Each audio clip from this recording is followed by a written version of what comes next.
Rowan Davis, and I run a seed fund in New York City called NYC Seed. And I think this evening, one of the real objectives is to sort of come out with some of the real unwritten rules of being an entrepreneur and sort of digging down and making some of those things transparent. What's sort of repeatable? Every business is different, and every product is different, and every time, and sort of the macro forces are always different. But there are some repeatable lessons that I think can be learned, and hopefully I'll try to get to some of those from my questions, and then certainly I hope that some of the panelists will be able to illuminate some of those things.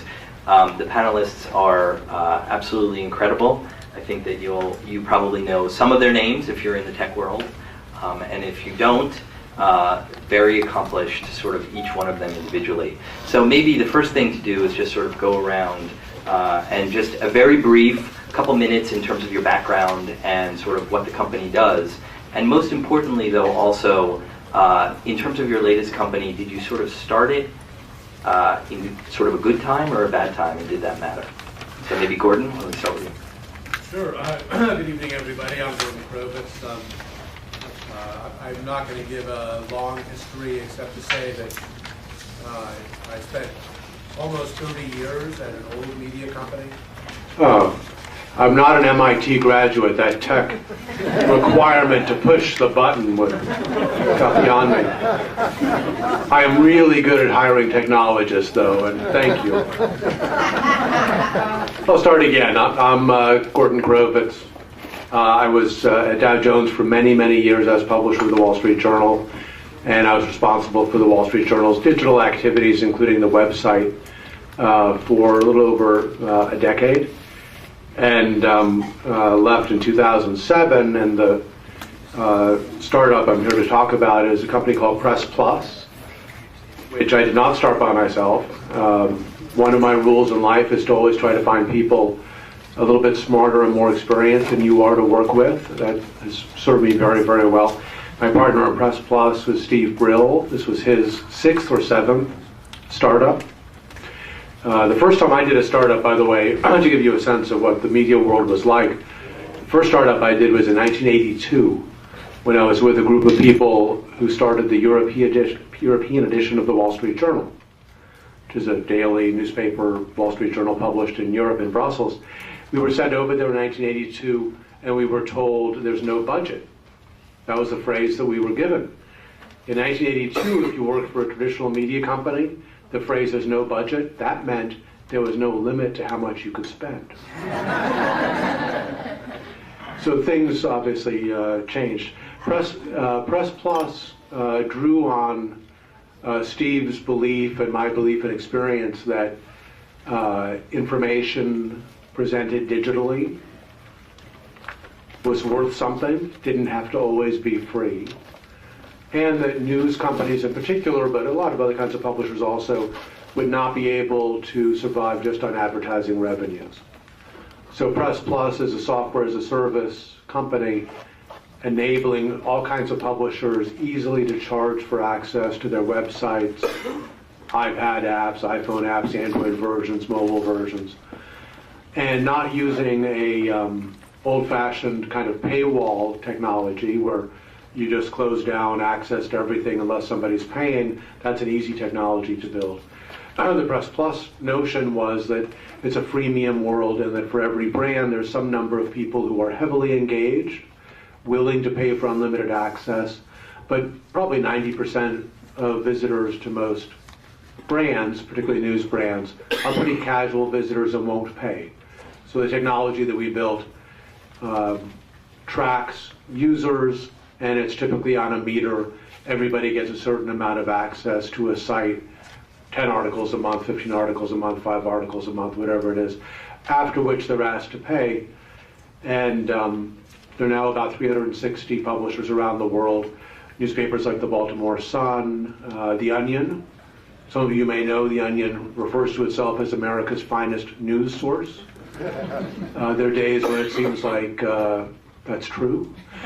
And then a lot of local newspapers around the world. and some overseas like The Independent in London, publishers like that. Typically on a meter, those of you who live in New York will be familiar with the New York Times model. Everybody now gets 10 articles a month for free, very similar model. So that's what the business does. We started it in 2009, and we spent the first year going to all of our former peers as publishers in newspapers and magazines, trying to explain this idea that people could charge for access to their websites. And for the first year, people said, information has to be free, it can never work. By 2010, especially as advertising was under pressure, they began to think maybe it could work. We had a number of publishers who said, I like the idea, I'd like to be a slow follower. If you want to know what's wrong with the news industry, by the way, imagine an industry where CEOs were happy to say, I want to be a slow follower, not a fast follower. That's for the guy down the street. I want to be a slow follower. So it took us about 9 months to launch our first few publishers. And we sold the company about a year ago. We had launched about 30 publishers. There are now 360 publishers using the system. There'll be 1,000 probably by the end of the year. This is not alone going to save journalism, which was our hope, that it would help to save journalism, but it's helping all these publishers with significant incremental new revenue and cash flow at a time when they need it. So that's a little bio and a little bit about Press Plus, and look forward to the next questions. My name is Rufus Griscom, and I got my start in the digital space in New York. And in 1997, in 96, I was working as an editor at a small publishing house. And I realized I had to either develop an affection for humorous cookbooks or find a different profession. I started a website called nerve.com with my girlfriend at the time. And it was a rakish young lifestyle magazine. You can look it up. And after 3 years, we developed an online dating platform. You may recall there was a .com implosion around 2000. We narrowly survived that. We spun off an online dating technology company. Basically all ad revenue, this is probably preempting some questions forthcoming, but all ad revenue dried up instantaneously. We had to find other revenue streams. We basically developed premium subscriptions, online dating. We sold the online dating technology company, Spring Street Networks, in 2005. We then, Nerve continued to grow a little bit. We realized we needed to be in a better vertical. So we spun off a website for parents called Babbel in 2006. And we grew that over the last 5 years. We got VC funding. We're backed by several VCs. And we sold Babbel to the Walt Disney Company in November. And I now work happily for the mouse. And that's my story. My name is Rafat Ali. I started a site called Paid Content, which some of you may have been aware of. Rufus, I started covering you way back when I was a Silicon Valley reporter. I covered the downfall of the Silicon Alley and as part of that, your company and a lot of others too. Of course, Gordon we've been covering for a long time. So Paid Content was a site which covered the business of digital media. It started, the reason why it was called Paid Content, back in 2002 when the first internet bubble had burst. People thought you would have to pay to access a lot of sites. Wall Street Journal was a big part of that. Consumer Reports and a bunch of others were there. So it started tracking that trend, and as the advertising market came back, it broadened to cover the business of digital content. And so at our peak, we had 4 different sites from US, UK, and India. And in 2006, we took 1 round of funding. 2008, we sold to the Guardian Media Group in London. And 2010 is when I left. So it's been about 2 years since I left. The company has subsequently been resold to the Gigaom group based out of Silicon Valley. I'm not involved anymore. And so I have been on an extended sabbatical. When I left in May 2010, I thought I would take 2-3 months off and come back and do my startup, but those 2-3 months turned into a whole 2 years. And but finally I'm back, and I'm about 2 weeks from the launch of my next startup. It's called Skift. SKIFT. It's a Norwegian word which means transformation. It doesn't really mean much in English, so we're going to hopefully own that phrase.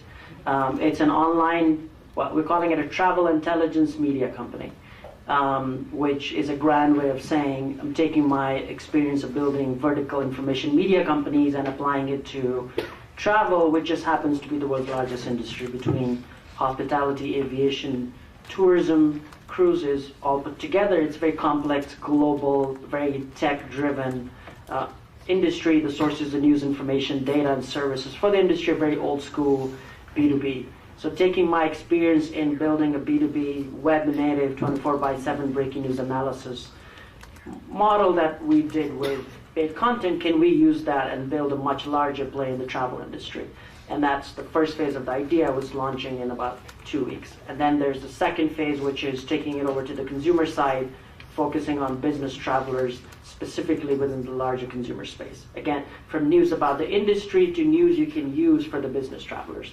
So that's what it is. I am in the middle of a very intensive angel investment round, which I can talk about lessons in that in case you want to ask about that. I've had a lot of the first time when I did my first company, I really didn't raise money. We actually both, Rufus and I, shared the same investor, Greycroft. So they came to me 4 years into starting paid content, and then they gave me money. So I really did not have to go out and do the whole dance. This time I am. So it's a whole different experience. It's a whole way of learning again. So it's been very interesting for the last 1 month. Very, very stressful, very intensive, but very good in the large picture. And I'm Jeff Lochner. Company I'm with is called MediaPost.com. If you haven't been there, go to MediaPost and sign up. You probably read some of the things that we're writing. We cover the industry. Rufus mentioned that somewhere along the line, all the ad revenue dried up as things were happening. And our company's running via ad revenue, but somebody had to write about that ad revenue drying up, so we continue to write about the ad revenue drying up. We started in about 1996, and we started with a premise of actually writing some software that was going to put together media planners and media buyers. And some folks came to me. I had been working with Microsoft at the time and said, can you write some software? And we'd said, there's this nascent internet thing. Maybe we should do a website that helps pull people together and some kind of an application. We tried to do it. We wrote very interesting online software, basically, that there wasn't such a thing as applications online in '96, but we did. Tried to sell it to a lot of people who said, this isn't very interesting. Tried harder to sell it, and one of the ways we tried to sell the software was once a week we found everything that was on the internet that had to do with advertising and media and marketing. And I'm not kidding when I say everything. In 95, 96, you could buy a thin little magazine that told every new website that started up. And so I had one of my programmers write once a week what's new on the internet for advertising to try to market our software. After about a month or two, people were saying, God, we love that newsletter. We had people come and ask if they can advertise in it. So we sort of gave birth to some trade journalism in the advertising media and backed into it. Everything we started with was publishing online. And part of the whole technology base of what we did was, we didn't start with journalists, actually. We started just a couple of us getting a software company going, but the very first step was to hire a professional journalist and build a base from journalism, but not go a traditional route, not do print, just do trade publishing online. Started sending emails. Boy, that's a project back in the days when literally the departments had email addresses. Most ad agencies or media companies, people didn't have their own email addresses in 95 or 96. Literally, you'd send email to a department. So just like a magazine, if people would want to subscribe, oh yeah, send that to the department. But we've grown now to where we're sending maybe 1.5 million email a day of covering the industry in all media, digital media, traditional media, television, print, and so forth. You talked about, did you start in a good time or a bad time? Starting in 96, we started in a non-existent time. The internet was a $0 billion industry at that point, and covered the industry as it grew, so internet advertising and online and digital, up through terrible times, through the 2000s and everything falling off. And we're a little different from some of the other bigger companies where I didn't do this myself. My partner's Ken Fadner, who ran the Adweek group originally and sold that and has done a number of other things. So we're privately funded, and we've been a very slow, steady growth type of company that didn't have to make a lot of changes. And we operate, at some point in time, we'll talk about some of the technology. I operate on such a shoestring that people don't believe it when I talk about the technology. And in the days, in the early 2000s, when people were discussing how much money you needed for a server and what kind of server farms you needed and how you needed to connect to the internet, and the pieces and parts that we put together, I think, enabled us to keep going and move up to this day. So we're publishers. Go look at Media Post and you can see what we do. One of the names, by the way, that Rafa mentioned, and I always think when you come to one of these things, if you go away with some resources in the future to look at and read and pay attention to, was GigaOM. If you're not subscribing to their newsletters, go to GigaOM, Gigaom, and subscribe to what they write. Some very, very good stuff. So each of you have a pretty long history. Maybe we can sort of go back and talk a little bit about the genesis of the idea. Like, how do you sort through when you're about to start something and commit to it? How do you make that decision? And thinking about sort of that process, is there anything that you've sort of gleaned? Was there a co-founder that was involved that made the difference? Were there 50 different sort of ideas like Jeff Bezos, who quantitatively went through everything and said, this is good, this is bad, this is good? So I'd love to hear, just sort of open it up to anybody in terms of sorting through the ideas and really sort of choosing one and then committing to it. Mine is Young Bezos. I read a column in the Wall Street Journal. I wrote a column in 2009 saying that information didn't have to be free. People could charge for it. I recited some of the Wall Street Journal's experience. Steve Brill, who had founded Core TV and some other businesses as well, called me and said, I've been thinking along the same lines, why don't we do a company to do that? And my first thought was, are you kidding me? When I was published with the Wall Street Journal, I tried 3 times to outsource the e-commerce requirements of the Wall Street Journal's website to somebody else. It was such a headache. Transactions, privacy, credit card, databases, just horrifically difficult. My second thought was, that sounds like a good moat around a business if you could actually build it. And so that's what led to it. And as Jeff says about cost of technology, the Wall Street Journal spent, under my CapEx signature, $30 or $40 million to build an e-commerce system, quite good system for the Wall Street Journal. The New York Times, a couple of years ago, publicly said they spent $40 or $50 million. Press Plus built a much more open kind of system for a fraction of that price, but with technologists who did not come from the publishing industry. Our first hire was a brilliant product guy who had been at emusic.com, biggest digital subscription music company. His name is Mikey Wong. He's still the CTO at Press Plus. And his team came from digital music and online gaming, not the publishing industry at all, which was one of the keys to success. So that's the reason for the company. It was an easy one because I knew there was going to be demand for it. I knew it was hard to build.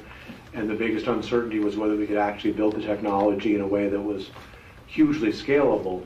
And in that way, technology innovation has helped enormously.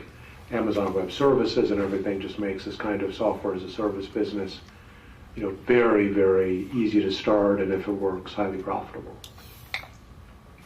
Different experience?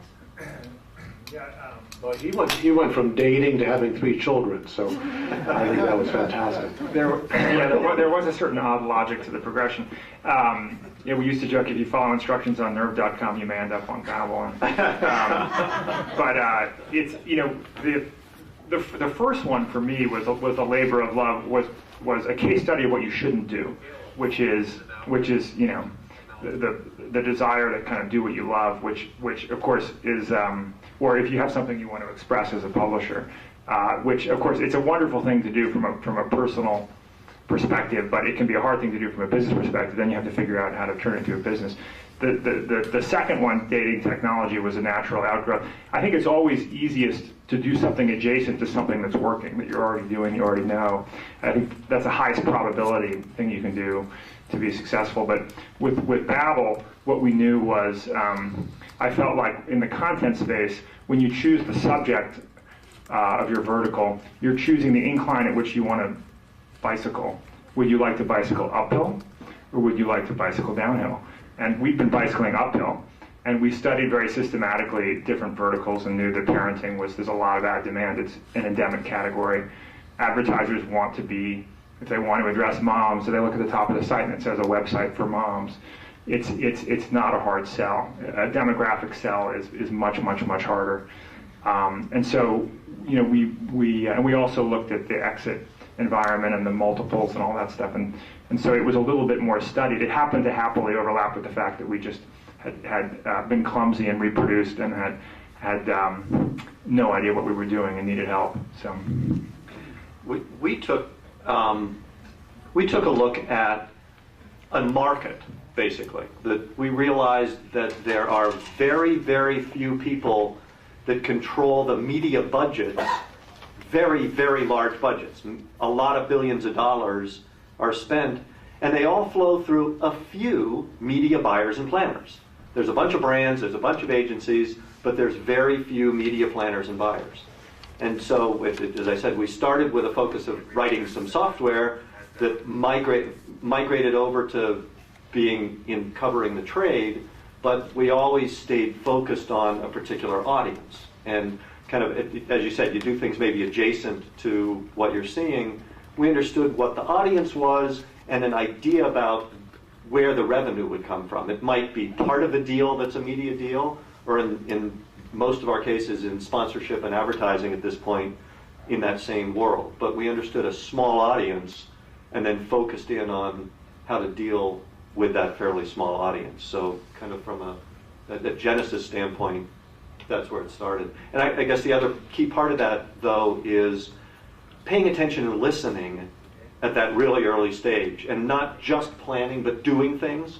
It's like we built stuff and put it out there, and then like right away to see what might happen. And some of it was bad and some of it was good, but we could hear back quickly which direction to bend, rather than just sitting around with a lot of planning. So it was sort of an area of focus, and then listening very carefully in the early days. Maybe you can touch on, you want to ask that? Yeah, I do. One of the interesting things, the four of us, four entrepreneurs in New York City, none of us are all of us are non-tech founders, which is very rare these days. So the process is a bit different than tech founders. The tech founders, if you know how to build something, you build it, you sort of do it. For us, the process is slightly longer. I feel like at some point, we non-tech entrepreneurs, I feel, take a slightly bigger picture view of things and then figure out where the technology lies among all of those. And I think so my process when I left paid content was, I'm done with meta media, I don't want to do news industry ever again. I'm done with the news industry. And as I was traveling and 2 years of trying to figure out what I want to do next, it was a process of, for me, being comfortable in my own skin in all kinds of ways. And part of that was trying to be comfortable with the kind of entrepreneur I am. So one of my biggest learnings was that I'm an entrepreneur who's more of an influencer, which is in taking industries, trying to look at the chaos from a big picture view, trying to look at verticals within big industries and connecting the dots, especially industries that are being disrupted by digital. So I did that with the media part of it, which is what I did before. Now I'm trying to do that in travel. That was a process of discovery for myself. It didn't suddenly dawn on me. And I was looking at the travel industry for a while to do something pure consumer in it, like apps or travel guides and all that stuff, I did look at it quite seriously. I went down the path quite far with one specific idea, and then I abandoned it. And as I learned about the travel industry, this is how I came back to what I'm good at, which is media information, data, services for specific industries. So for me, that was the process, and I can go more into it if you want. Did all of you have co-founders? And was that sort of a critical factor in sort of the initial idea, sort of sorting through? Yes. You did, right? Yes. In what way was it critical? He had all the money. Oh, yeah, that's pretty critical. That you actually need money to get something to happen. And he had a tremendous depth of knowledge. I joke a little bit because my co-founder is Ken Fadner, who, when I said what we focused on was a market, he had already understood and been focusing on that market of media planning and buying. So he helped me understand the market and helped provide the finance. I do have a co-founder from the travel industry. For me, and I guess a lot of entrepreneurs who are coming from outside the industry, that's a big adds. So I am essentially going by my instinct of what I think the travel industry could have. I mean, I've spoken to enough people now. I know a lot more, but I'm just an outsider who's trying to hopefully disrupt a bunch of existing players in the industry. It does help to have a co-founder. So I did find a co-founder. He's not a technical co-founder still. I'm still in the process of locking down a product, co-founder, head, whatever you want to call it. That's a very long process as well. Especially if you are coming to an industry which you don't know anything about, or at least new to the industry, it does help to have a co-founder from the industry. Yeah, I keep starting companies with girlfriends. Most recently with my wife. Which was generally not a rational decision-making process, and it's not for the faint of heart. It's worked out well for me, but I would say that I think the next company that I start, and it may be in 5 years or 10 years or 20 years, but I think the choice of, I mean, it's a truism that, you know, who you get on the bus is the single most important decision you make, and I almost think that the people. I almost see myself in the next, if it takes me a decade to start the next company, for the next decade I will be interviewing potential partners for the next business. And there's no more, I think that decision is arguably more important than the decision of the business model, because you can change the business model more easily often than you can your business partners. The way I look at it's incredibly fun. It's an amazing time to be starting companies right now. And much as we think about developing web design and user experience, it used to be that you redesign a magazine and you have a big, spend 6 months and you have a big ta-da moment and that's it. And today, I think a lot of people still do that, and I think the right way to do it is you put up a design, you watch user behavior, and you iterate and you iterate and you iterate until you nail it. And I think that's also how you start a company. You have to be ready to assume that you're wrong immediately and just constantly change and change and change. And the beauty of online businesses is that you can do that. So maybe let's shift gears a little bit and talk about perseverance. And how did you make the decision, if something is not working out, to sort of stick with it, and perhaps the market hasn't matured yet, and you're in front of the market, or your vision is correct, or that you're just wrong, and sort of sorting through, trying to decide how to pivot, how to sort of like think about that problem. And in specific, it would be great if each of you had an example around sort of that happening. So these days, the hip thing to do is not to persevere, but to pivot. So the perseverance part has sort of gone out of the business per se, which is kind of sad. I don't have an example completely. I just had that comment. I think one of the single hardest things in growing a company is figuring out, you think of a horse with blinders on. I think you need semi-permeable Venetian blinders that you can adjust. And the single hardest thing, I remember Cormac McCarthy, a novelist who I love, had said the single hardest thing for him was ignoring everything that's happened for the last 30 years, because he writes all these beautiful books took place in the 50s in effect. But and I think one of the hardest things running a company is not to get too distracted by, is basically not to be reading media posts and Gideon every 5 minutes, because there's just too much information there, and but you at the same time need Really to be good information. but you need to be tuned into what's going on, and then I think the same is true about feedback, right? I mean, you have people telling you you're doing the wrong thing, you know, it's the wrong business model, and you can't be oblivious to that feedback, but you also have to be, obviously willing to be pretty powerfully perseverant. So I mean, I've been at it for 15 years, and it's a very delicate balance. But clearly, when you look around at people who persevere and grow companies over time, they tend to be pretty thick-skinned. But there's also an opportunity cost, and if you choose to spend 10, 15 years running a company that's going sideways, I've always said that failure is liberating, wild success is liberating, moderate success is imprisoning, and so you have to make some hard decisions sometimes. I would agree a bit on not reading too much into all the industry publications. I would actually highly advise not to. If you're in the business, you would want to read media posts, Gideon and others. What you would not want to read too much of is VC blogs beyond a certain point. Because and this is a live example, I'm in the process of it, I'm in the middle of it. Beyond a certain point, your head will start spinning if you start reading all these VC blogs. Somebody will have an advice on social proof here versus don't do this here or party rounds here, and it's crazy. You will drive yourself crazy reading it. You may sound smart knowing terms like party rounds or social proof. It's good to have some of those stuff, but beyond a certain point, you will drive yourself crazy if you read too much of the investor stuff. That would be my big advice going through this process. Yeah. Perseverance is a challenge because there always seems to be something just around the corner that's looking a little bit better. That, if you have a focus and you're going down a path, and from our publishing standpoint, we've been using email to deliver our content for 15 years. That's a long time. And in the last few years, it looks like it might be smarter to deliver content some other way. Should it be in social? Should it, are there other ways that content can be delivered?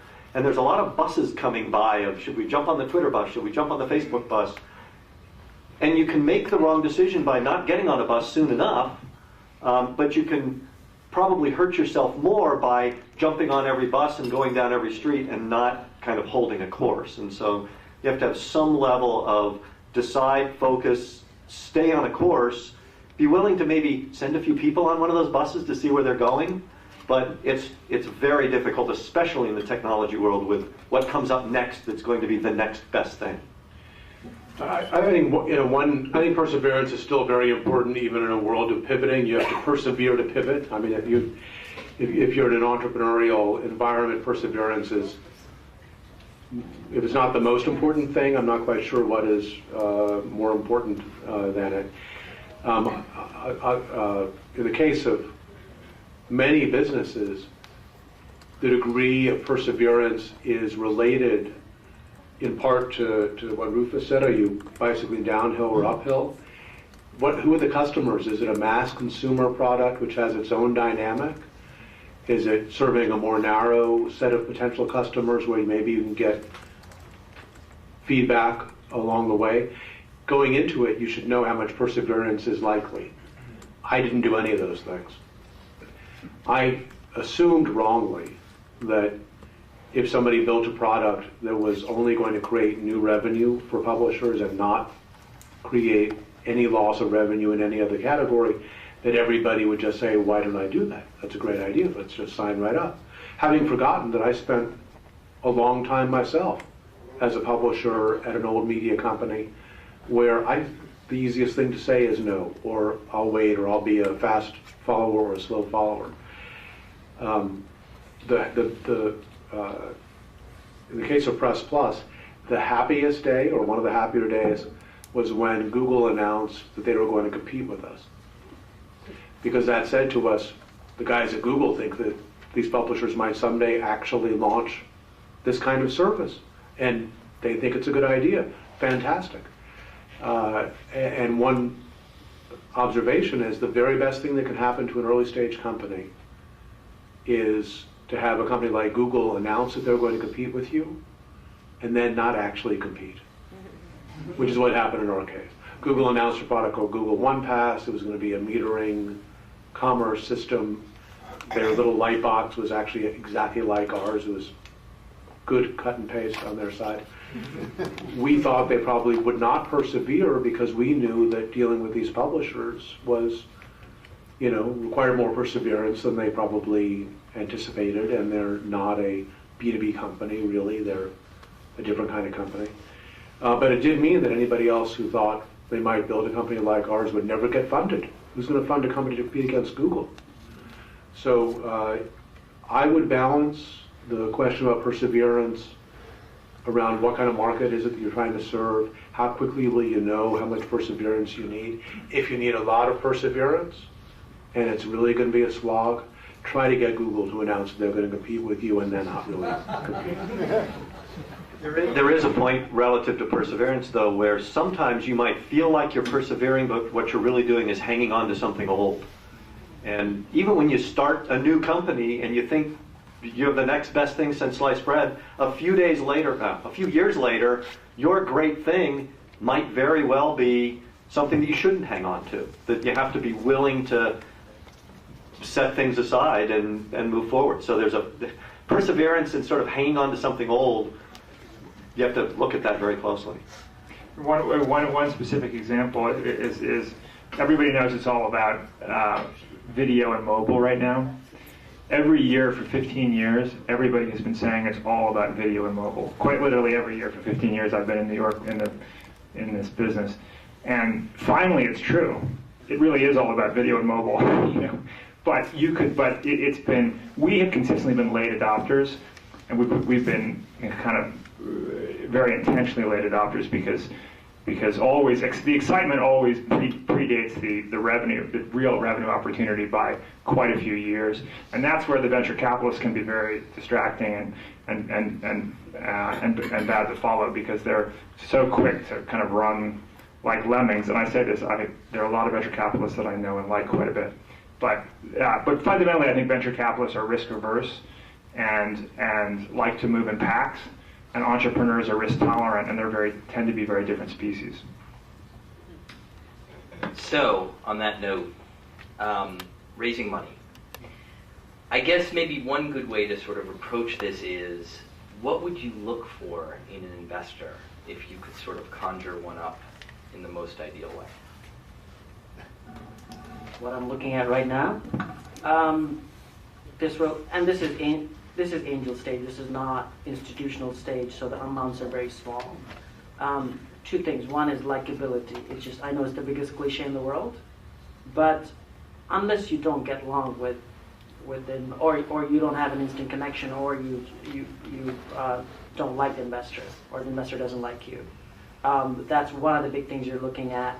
You're also looking at their expertise to help you connect with the right kind of people in the industry. I mean, that's sort of a given these days. My general experience and advice has been to stay away from a lot of buzzy investors. They all look good on your in press releases and all kinds of other places. Just look at their portfolio and how many boards they're sitting on and how much time they will be able to give to you. So I don't have to name names, but there are enough buzzy investors in New York and San Francisco, especially at an early stage, because they will just distract the hell out of you. You may, once you have enough traction and have enough data points to show large investors, blue chip firms, that you will be able to sort of attract them. But if you are not the next, Facebook idea, you probably want to stick to investors that keep their head down and will work with you to grow the company. That may be counterintuitive for a lot of people, but I think it helps a lot to like them, but I would say strong relationships with other investors who want to invest in whatever they invest in can save you a lot of time if you get the right people in. But yeah, it's almost, the relationship with the venture capitalist on your board, if you're putting somebody on your board, I think you really, really want to have a mind meld with that person to the extent that you can.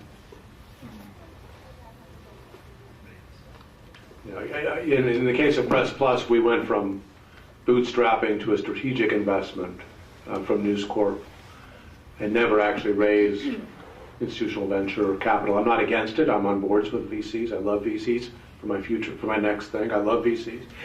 But in our case, we sold the company to R.R. Donnelley, which is a very large printing and logistics company, $11 billion revenue business that was seeking to have more digital offerings.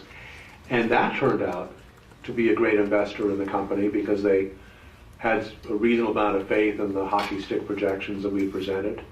They enabled the investment to continue after they acquired it, and the hockey stick has been exceeded. So that was all good. Sometimes, depending on the kind of business it is and what the ramp looks like, and your degree of confidence and their ability to negotiate a price that includes some value for value created after the transaction, that can also work pretty well.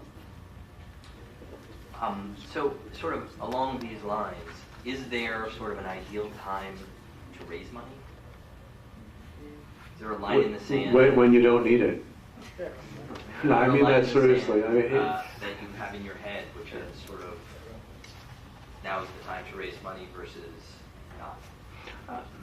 One of the things I'm learning, and I've learned in my previous company as well, is that as a CEO founder, you're almost all times raising money.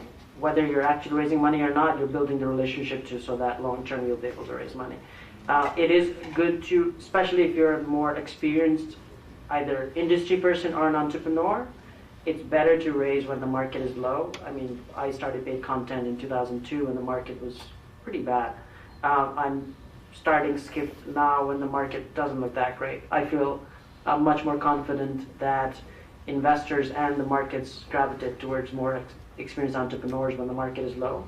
So the fluff goes out of the market. So in general, from a macro perspective, it's always better to raise money when the market is low, from my perspective, which again, some of the entrepreneurs will probably say otherwise. I've realized something very embarrassing about myself, which is I love raising money. And it's not just the money raising itself, but it's just the whole process of it forces you to take this kind of 10,000-foot view of your business and articulate it, and the process is very edifying. I mean, all the sort of the questions and response, and it's a really, really interesting process. And I think it's absolutely right. You want to be raising it when you don't need it. You want to be in a position of strength. And it's because you have virtuous cycles and vicious cycles. If you have, it's like dating in that when you're on a high, it's all good. But yes, I think that's right. You also have to know when to sell. I claim to be the first person ever to try to buy Rafat's paidcontent.org, 2005 or 6. Low ball offer, which seemed to me like a pretty reasonable price, which Rafat was very wise to say no to. I think he got about 10 times that a few years later. So you also have to know when to say no. Yeah, also we sold, when we did actually sell to Guardian, the timing part, we sold in July 2008. That was 3 months before the world crashed. So from an exit perspective, it was great. What happened after being owned by a very large media company that's sort of trying to rescue the mothership kind of sucked. So while it's good to know when to exit, it's also sort of bad later when inevitably the dream goes away. And it always will for almost all entrepreneurs. So maybe you can talk a little bit about your changing role.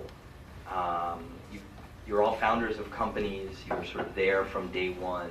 Was there a moment that you came to where you said, wow, this is sort of a different thing? Or were there multiple moments, and sort of what were those moments? And what was the thought? What was the role that you sort of re-engineered for yourself? I think one, from my standpoint, I actually did come in as the technologist, but also being a marketer too. So it was like one of those combo guys. And as we started just a couple of people and we built the things that we needed, I did a lot of the actual building. I did the hands-on. I wrote code, lots of it.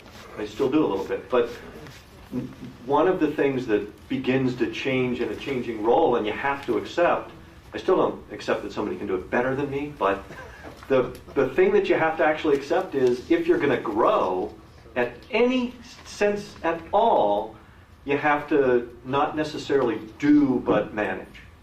And it sounds trite, and it's what everybody, you'll learn the first day of school. And I remember going to college and learning all about management, taking all these management courses, and then getting out and being a worker and wondering, when am I ever going to do these management things?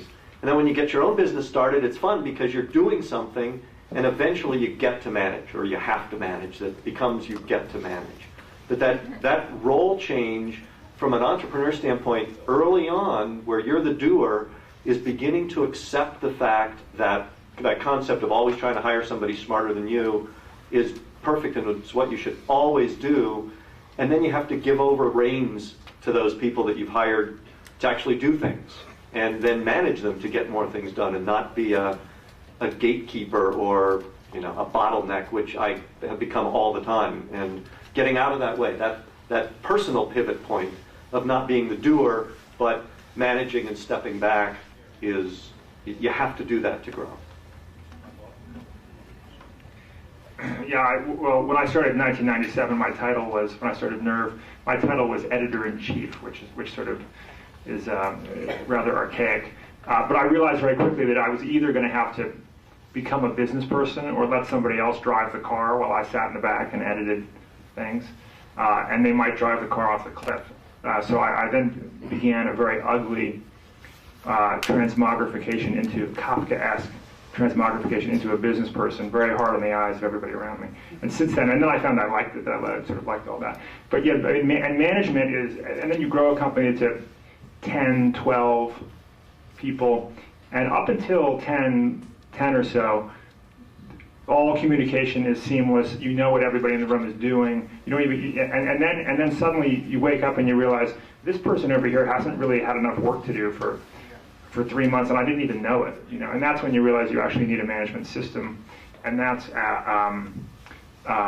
and for me, I forced myself to become a good manager, maybe a very good manager at my best, but I'll never be a great or amazing manager because it's not my core strength.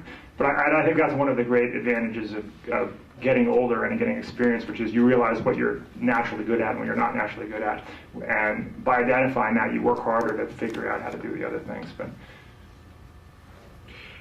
I think for those of you who, had different kinds of roles at different kinds of companies and are now entrepreneurs or thinking about being an entrepreneur, I've managed groups of 75, 250, 2,000, 7,000, and then it was so liberating to just have the startup guys, all of whom I knew very well.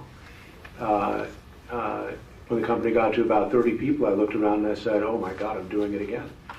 There's something very liberating to be running a very, very small operation. Any bureaucracy that you encounter is your own fault. That's pretty liberating. Any rules, any nonsense is of your own doing. In traditional companies, that's obviously not true. Even as in my case, where I was creating most of those rules, it was my own fault and I still did it. So I think you do have to know your comfort zone, and I actually enjoy managing at different sizes. It's kind of fun. You manage and lead in a completely different way if it's 7,000 or 10. For several, in the years after 9/11, Dow Jones's operations were spread around everywhere. We were in Princeton, New Jersey, and Midtown, and our offices were right around the World Trade Center, so they were not habitable. And for a couple of years, I was managing 2,000 people. The only person in the same office as me was an assistant. That was really something, quite different from an early stage company where everybody's in everybody's shorts all the time. So it's also good to know what you're comfortable with, and you may find that managing all different sizes is actually exciting and fun and keeps you not bored. I've become a big believer in figuring out how to make yourself unnecessary again and again, because then you can learn the next thing, and then you can manage people well in proportion to how well you can do their job. So the only thing I can't do in our company, to my knowledge, is write code, and so that's the hardest management piece for me. But if I can elevate people around me, render myself unnecessary, and then learn the next thing, then dig deep into marketing or SEO or social media, what have you. So to that point, maybe we can talk a little bit more about sort of getting the right people on the bus. Are there certain qualities that you look for when you're recruiting people? Sort of, consistent across sort of whatever role it may be. Are there any rules of thumb that you use to sort of walk yourself through the process, find people, evaluate them? I have one rule with my new company that I've learned pretty hard with the first company, is to not bring negative energy in the company. It's the hardest. It overrides talent for me. Because you could be as talented as possible, but if you bring negative energy, and if you work with somebody like that, you would know what it is. It's hard to define, but you would know what it is. It just sucks every positive energy out of the room, out of the company, out of everything that you're doing. That's almost my number one criteria right now, even above talent. It's one thing that I have. I don't know that I have a rule of thumb. I would say, Steve, Bill, and I were both journalists and publishers, not technologists, so this is a technology company, as we realized pretty quickly. So you can imagine how important it was for us to hire the senior technology person. It was all important.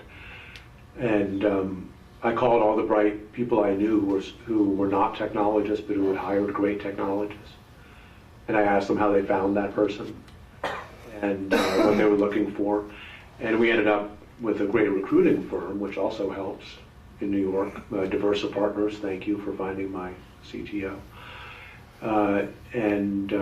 That was the most important decision we made, was hiring and filling that position. I think it was Peter Drucker who said that when it comes to making personnel decisions, you should take as much time as you possibly can, but not too much. A helpful, up to a point, observation.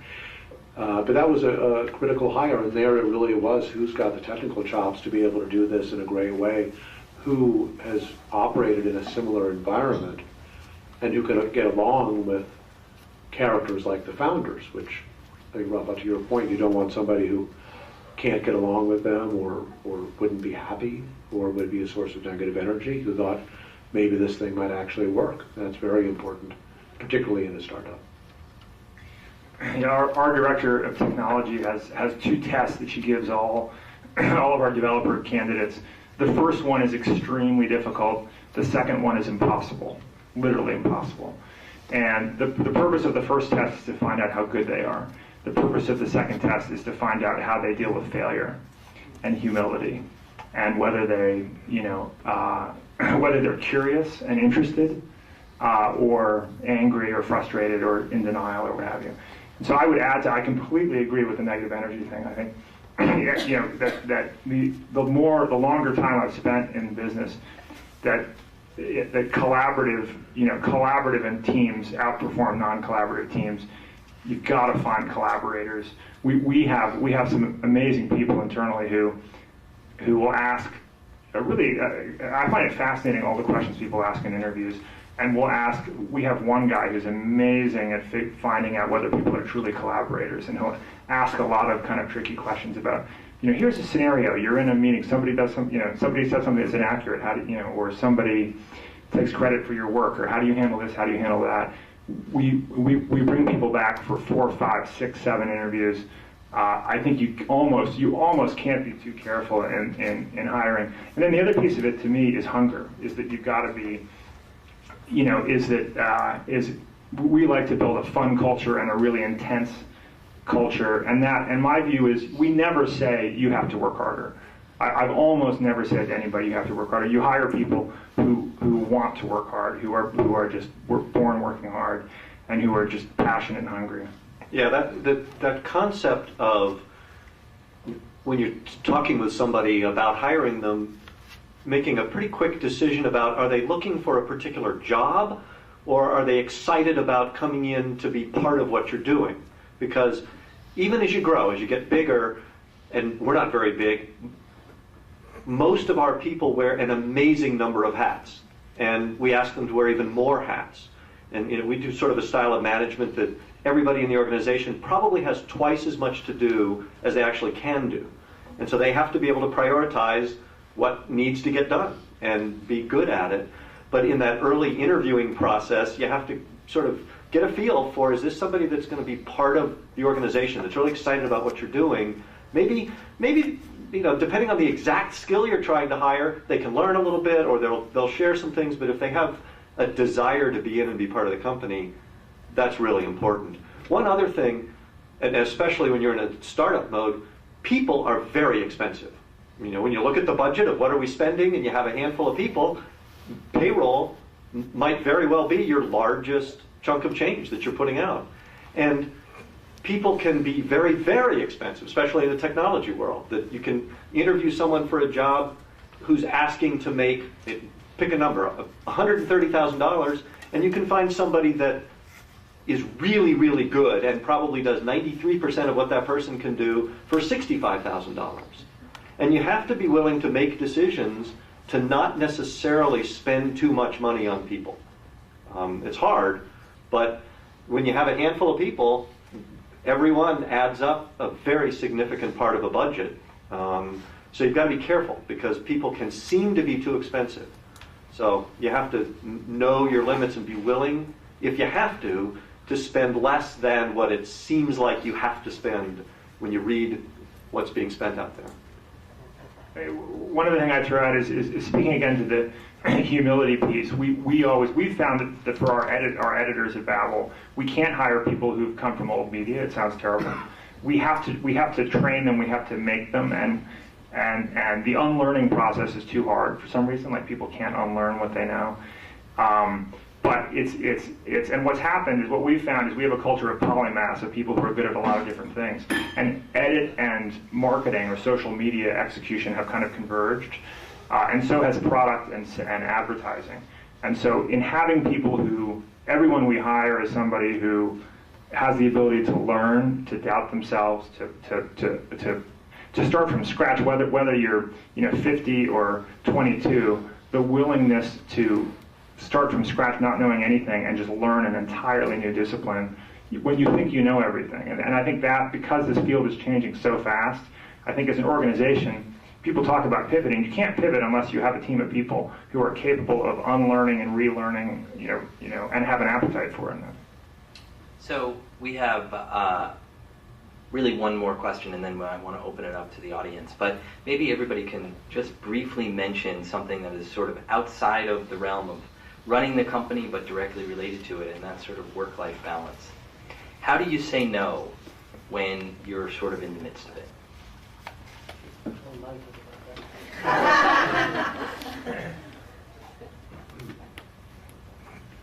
I would say, an observation, again, from somebody who spent 30 years at a bigger kind of company. There is virtually no work-life balance at a startup. So that's also a consideration as you think about doing startups. The kind of people who I think do really well with startups are people who are somewhat blinkered and very focused and are willing to make some of those kinds of sacrifices. I've also observed the people who have done it multiple times do figure out ways to not go crazy. I'm sure Ralph's going to have an easier time the second time around than he did the first time. But that's a very hard balance to get right. It is very, very, very hard. I mean, that's the last 2 years of traveling has been part of trying to get that balance back. Now that I'm starting again, the first 6 months were spent being scared of the fact that I'm getting back in and I'm going to be sucked back in all possible ways. I also got married recently. So before I got married, I sat with my then fiancée, explained to her the whole process, and I still have to explain to her at each time. It takes everything. I mean, it's just, as Gordon said, it's especially if you have kids and stuff, then it's a whole another level. And so, geez, I can keep talking about that, but I think part of it is, one of the things I've become a big believer in the last 2 years is naps. I know it sounds very Ariana Huffington-ish, but it is true. I may not be able to afford the napping pods or whatever they're called anytime soon, but a couch would be fine. And I think that would almost give you almost half of your energy back if you just do that. Unreachable after a certain point in time in the day, where I'm trying to instill that discipline in myself, and I'm also trying to make sure that the people that I hire internalize that, don't abuse that after 6 or 7, whatever it is. It will happen. It's just, but if you at least try and create some rules, chances are you may sort of halfway reach there. I found a couple of things. It like you said, it's almost impossible. You're basically always thinking about it, but you don't necessarily always have to be sitting in your chair. And that, you can get a lot of work done somewhere else doing other things. But sometimes in order to do that life-work balance, you have to make some commitments. Like I signed up for a couple of really long races a while back where I had to do training. And if I didn't get out and do it, I knew I had a commitment to get out and do that. And so it's one of those things where you almost have to make yourself, it's like part of the work. You have to set yourself up to do something else and then realize that there's a goal there that's like a work goal but not, but you still never escape it. So you're always thinking about it. Yeah, in 15 years, I've never had an email going out saying I'm on vacation. And I don't think I've ever not sent business emails almost in 15 years. Or a day has passed. People have said, "Oh, this is terrible. You got to turn off your email. You got to take a real vacation." And I would say, when you have a kid, and let's say you go off with your wife on a vacation, would you not want to call home and check on the kid? And that's my relationship to the work. Like, if you love what you do, you love the work, you just want to check in every day. And I think it seems to me that the challenge, because you pretty much have to be obsessive in order to be successful, you hope that you can find something that you enjoy enough so that that's not so much of a burden. Having said all that, I did realize at some point along the way that I measured in the early years my success against my effort, and I thought if I'm hurling my body against the wall with enough force, that must mean I'm doing it right. And then I realized, like, my gosh, 50% of what I did in the last 5 years didn't yield any results. And so you do learn to get smarter, to work smarter. Okay, so opening up to questions in the audience. Yeah. I was wondering if we could step back from the specific countries and talk a little about the New York City startup scene. You've all been in the industry a long time. How has it changed? I mean, we saw Silicon Alley was a bubble in the past. New York City rents are too high. There's no talent. You got to go to Silicon Valley. And we just passed, Massachusetts or Boston as a VC investment site for job growth. So I was wondering if we could talk about that. I don't know if you could talk a little bit about your background at NYC. So that's sort of multiple questions wrapped up into one. But why don't we take the New York tech scene just very, very briefly, because there is a bit to talk about there in and of itself. And I'll open it up to the panelists as well. I will just say that in the last 3 years, the explosion of sort of New York City is not coincidental, right? There are real reasons sort of why this is happening. New York is perfectly suited for a number of different industries where people have experience, they've worked at large companies, they've gained sort of a sort of knowledge base which is well suited to a certain kind of company. And the intersection sort of social, mobile, and location is a very important intersection which created an enormous number of opportunities for startup companies that were very consumer facing. And New York particularly excels in these sorts of companies, these digital media oriented companies. And whether it's advertising infrastructure or whether it's sort of direct consumer sort of facing companies that are using these tools and using these trends, all of this is sort of going on now and is perfectly suited for sort of the infrastructure that's here. There are many other industries where it's also suited, but it's not as strong. Anybody to add? But one of the things that we found in the New York area, especially for a startup, is the talent pool. The people are here. We pull from both the journalism world, where we have found some tremendous journalists, and the technology world.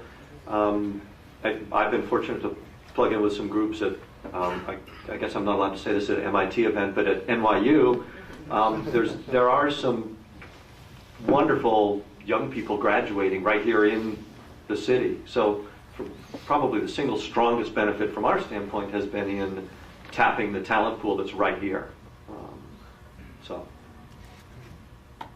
It's just an unbelievable time for New York, I think. I mean, I've loved it for 15 years. I mean, one thing that's exciting, I think, is that as technology gets easier and easier to build, the gating factor is less and less having the right developer, and it's more the creative execution, the ideas, the product development, and this is sort of the center of the universe for creativity, I think. So I think it's an unbelievable time in New York. I heard David Karp, who's, 17 years old or something, and started Tumblr. Maybe he's in his 20s, but a very impressive young guy who started Tumblr.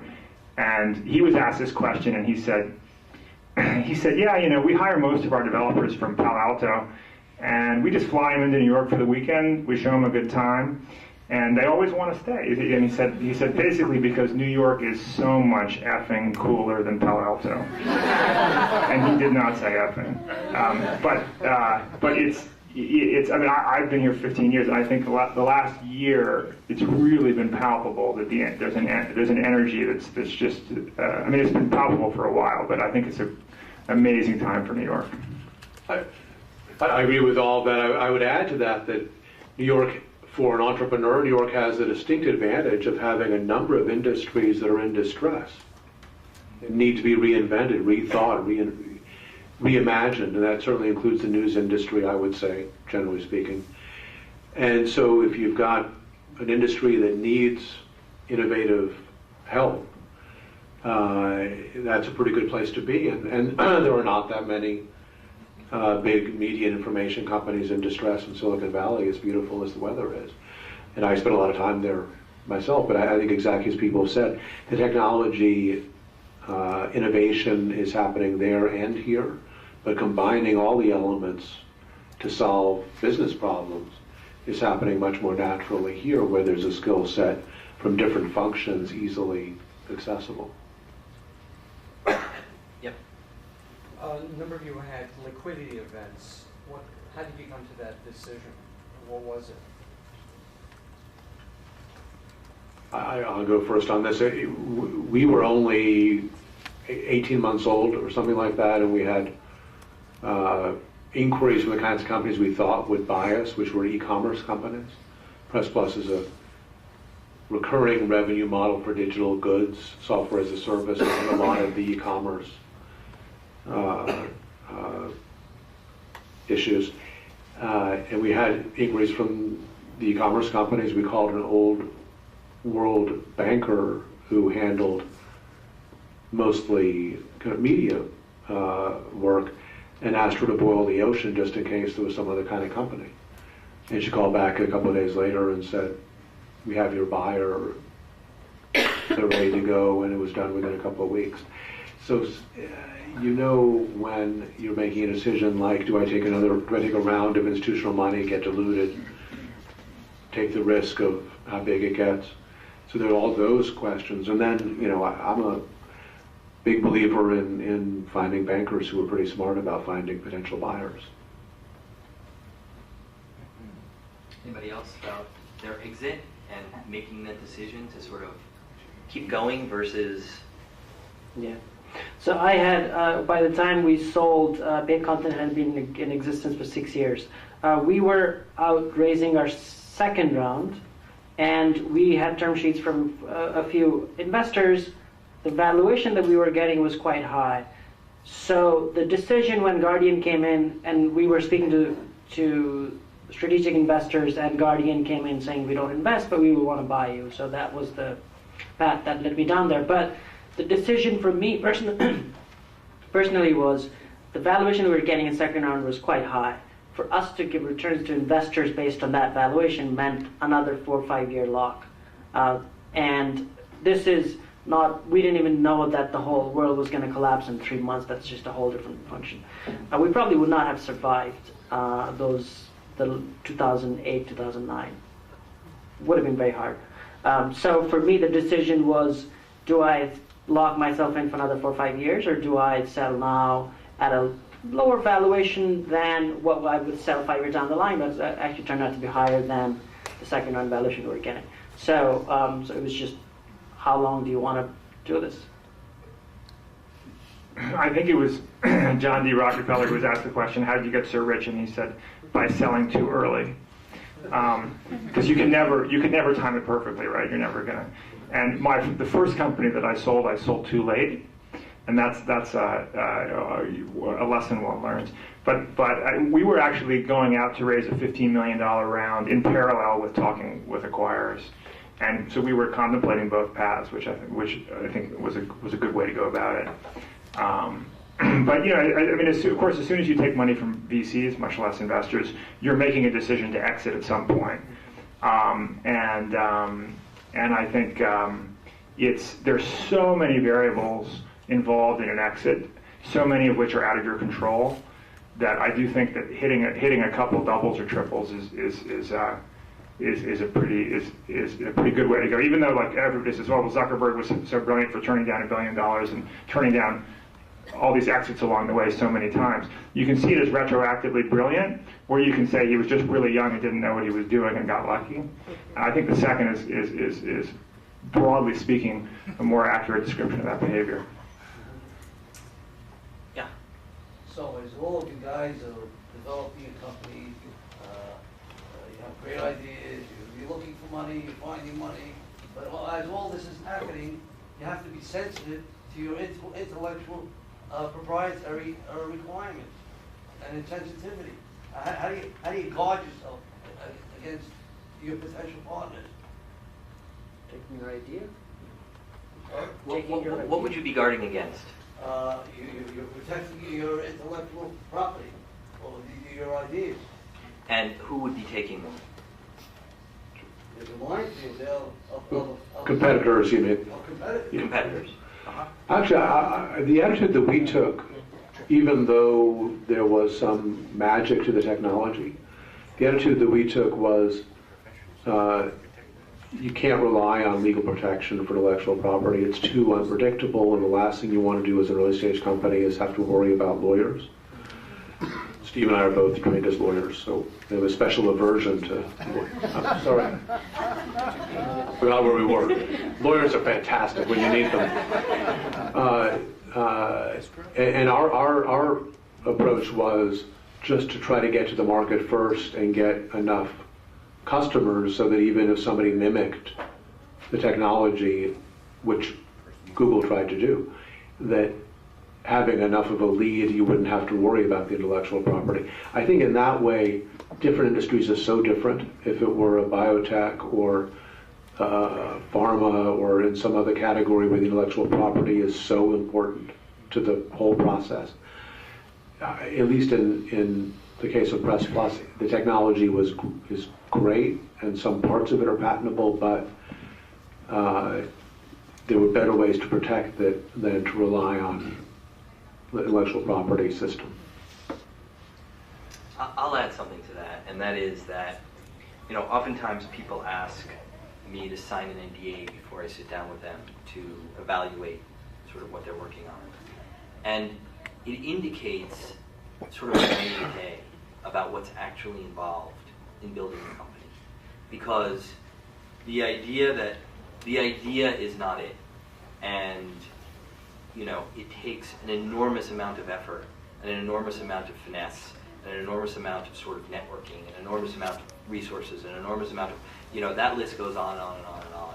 And the idea of worrying about sort of intellectual property, not to be naive about it, not to sort of like, yes, patent portfolios, you know, can have value, but the reality of startups is there's so much more than just the idea to sort of get something going. And somebody stealing your idea means almost nothing, because the execution of your idea is so, so difficult in a startup environment. Okay, I think I'm getting the hook. So thank you very much. Thank you, everybody. And